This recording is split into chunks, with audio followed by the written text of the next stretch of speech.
Hola, mi nombre es Ingrid y les voy a presentar Efebos y Sabiduría, el camino de la juventud hacia la excelencia en la antigua Grecia. A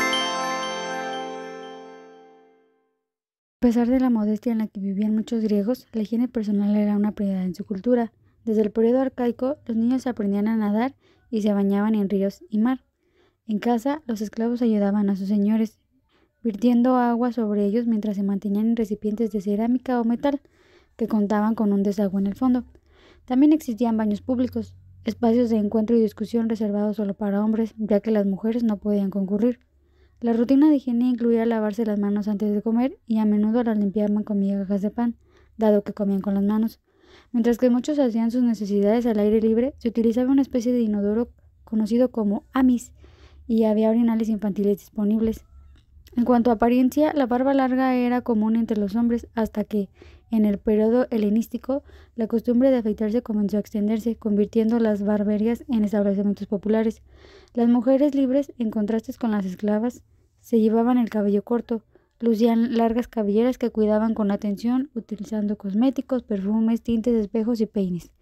Prestaban especial atención a su maquillaje y uñas, y se depilaban el vello corporal para diferenciarse de las esclavas.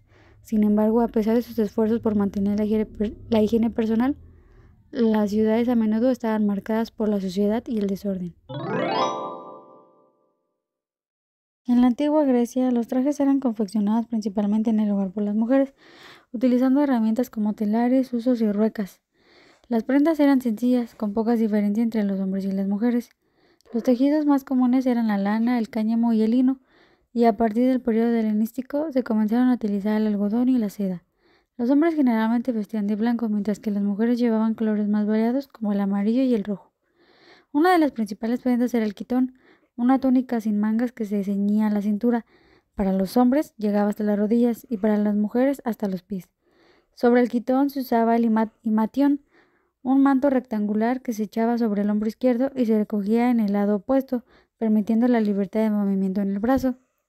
Los hombres también tenían la clamide, una capa rectangular que utilizaban en viajes o en la guerra, más corta que el manto y abrochada con una fíbula sobre el hombro derecho. En cuanto al calzado, se utilizaban sandalias y varios tipos de botas. En la antigua Grecia, los hombres hacían las compras en el ágora y las mujeres recogían agua. La dieta incluía verduras, frutas, pan de cebada, carne, pescado, queso y dulces. La carne y el pescado se cocinaban de diversas formas, y el vino, mezclado con agua y miel, se bebía al final de la cena. Las comidas se dividían en tres: el desayuno, que era el pan y el vino, almuerzo ligero y cena al atardecer, con una merienda opcional. Los griegos comían sentados, utilizando platos de pan o vajilla de terracota, sin tenedores, pero con cuchillos y cucharas. Los griegos veneraban a un panteón de dioses, como Afrodita, la diosa del amor, Ares, el dios de la guerra, y Hades, el dios de los muertos, con los 12 olímpicos siendo los más importantes. También rendían culto a deidades menores, ninfas y héroes locales. Los rituales religiosos incluían sacrificios y ofrendas, que se hacían tanto en ceremonias públicas como en altares domésticos. Se ofrecían animales, alimentos y objetos personales en momentos cruciales de la vida o para agradecer la ayuda divina. En la antigua Grecia, la preocupación por el bienestar de los niños comenzaba desde el momento en que la madre sospechaba o confirmaba que estaba embarazada. Filósofos como Platón y Aristóteles ya ofrecían recomendaciones para garantizar un embarazo saludable. Platón aconsejaba a las gestantes hacer ejercicio para facilitar el parto, mientras que Aristóteles enfatizaba la importancia de una buena alimentación.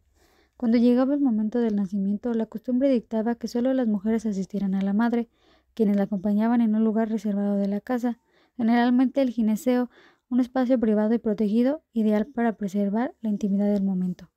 5 días después del parto, las familias celebraban una ceremonia llamada las anfidromias, una fiesta íntima en la que el padre corría alrededor del fuego doméstico con su recién nacido en brazos, presentándolo a sus familiares. En la antigua Grecia, los primeros años de vida de los niños transcurrían bajo el cuidado de las mujeres y dedicados a juegos. Los hijos varones eran más valorados, especialmente los primogénitos, ya que tenían la responsabilidad de cuidar a sus padres en la vejez. En Atenas, los niños y niñas permanecían en el gineceo hasta los 6 años. Platón destacaba el valor educativo de los juegos infantiles, como la mosca de bronce, que ahora es la gallinita ciega. A los 13, los niños dejaban sus juguetes en el templo de Apolo como rito de paso a la vida adulta. En Atenas, los niños asistían a la escuela desde los 6 o 7 años, acompañados por un tutor llamado paidagogos, que además de guiarlos moralmente, los ayudaban a memorizar lecciones. En la adolescencia se dedicaban a la educación física en la palestra, entrenados por un paidotribos en disciplinas como el pentatlón. En Esparta el enfoque era mucho más riguroso. A los 7 años los niños se unían a la Gelai, grupos donde vivían y se formaban en un inmenso entrenamiento físico y musical, con el objetivo de convertirse en soldados fuertes y disciplinados. La paideía buscaba formar ciudadanos completos en lo literario, científico, filosófico, físico y artístico. Además, las escuelas eran privadas y dirigidas por un gramatiste, quien enseñaba a los niños hasta los 12 o 14 años, aunque su trabajo era mal remunerado. Los alumnos escribían en tablillas de cera y asistían a clases desde temprano, con una segunda sesión de estudio por las tardes. En la antigua Grecia, los jóvenes conocidos como efebos de entre 14 y 18 años atravesaban una etapa crucial de formación, tanto física como intelectual. El término efebo significaba literalmente adolescentes y hacía referencia a aquellos que participaban en la efebía, una especie de servicio militar que les preparaba para la vida adulta. La efebía de esa época duraba 2 años y estaba enfocada en el entrenamiento militar. Los efebos vivían en comunidad y aprendían el manejo de armas, tácticas de combate y estrategias militares, al mismo tiempo que absorbían el espíritu cívico y democrático de la ciudad. Al alcanzar la adultez, generalmente a los 21 años, los efebos podían optar por dedicarse a la filosofía, la medicina, la oratoria, las matemáticas o incluso al ejército, convirtiendo su educación en la base para su vida personal y contribución a la ciudad. Un aspecto importante de la formación de los efebos era la relación con su mentor.